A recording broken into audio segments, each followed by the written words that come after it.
Телеканал «Эфир».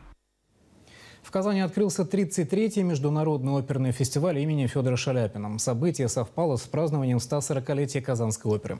Хроника прошлых лет и видеофрагменты последних десятилетий воскресили ажиотаж, который царил во время показа первого оперного спектакля на музыку Глинки «Жизнь за царя».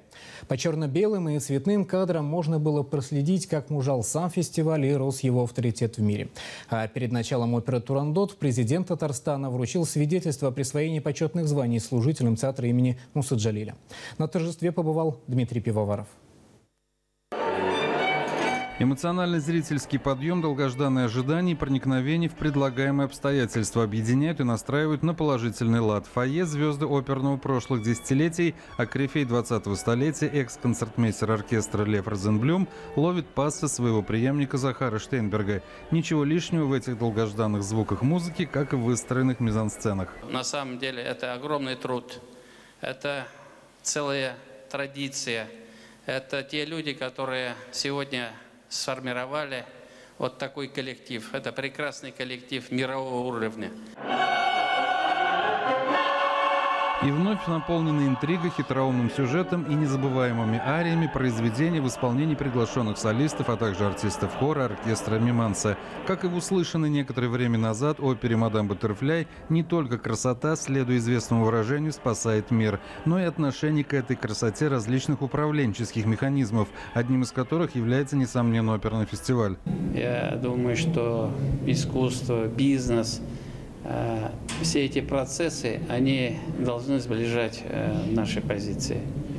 И то, что мы сегодня представлены в Европе, очень востребовано. Это тоже в рамках сегодняшнего похолодания. Это вот некая та оттепель, которая очень нужна.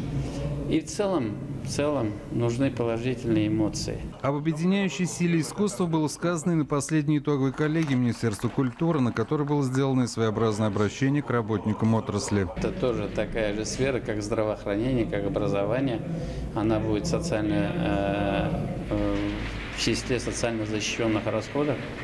И те проекты, которые, скажем, связаны с сельскими клубами, те проекты, которые связаны с грантовыми поддержками, все они, мы найдем возможность эти проекты продолжать. Я обращаюсь к работникам культуры.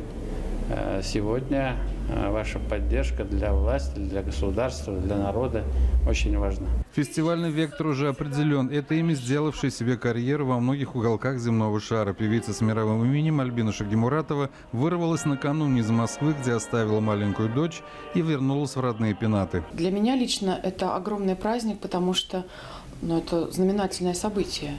Не только для меня, но и для республики в первую очередь. Потому что 140 лет Казанскому оперному театру – это…